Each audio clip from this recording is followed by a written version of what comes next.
Hey guys, what is up? Daffy Moto Vlog here, and for today's video guys, mag-i-install tayo ng suspension galing sa TRC.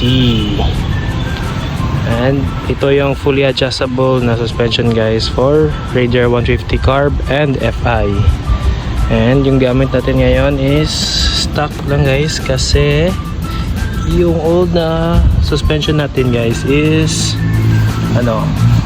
nasira guys. May butas siya sa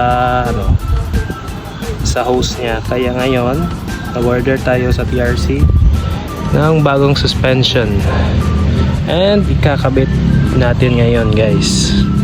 So before natin ikabit guys, maikling unboxing lang. And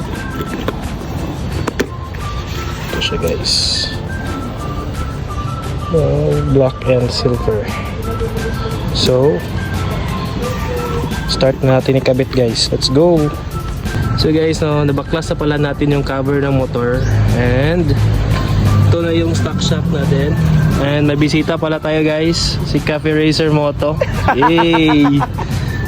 Nanonood siya guys. Kaya ito, guys, may sa shock pala ng Raider guys, may bolt tang sa kabila pala. 14 na socket lang itong bolt guys, sa baba ay sa taas at saka dyan sa baba. And hindi ko na i-video kasi masyado na mataas. So guys, update sa motor na na pala natin yung rear suspension natin, nakabit na. And hindi ko na video kung paano ko ginawa kasi medyo nahirapan tayo. Dito tayo nahirapan sa fitment guys, kasi si TRC hindi na natitwist tong hose niya, kaya diniskartihan pa natin. And so far so good na siya. Nagpa-bike wash na din pala tayo guys, kaya ang linis ng ating motor. Dito pala tayo ngayon guys sa Maribojoc Port sa mga team OGC, mga tropa natin. And ito na ang kabuuan ng ating motor guys.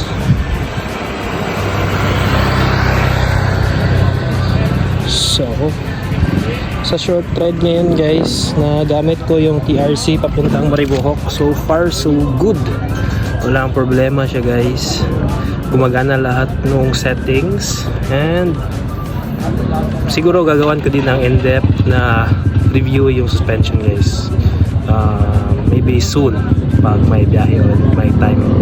So yun guys, if umabot kayo sa dulo ng video, thank you sa panonood.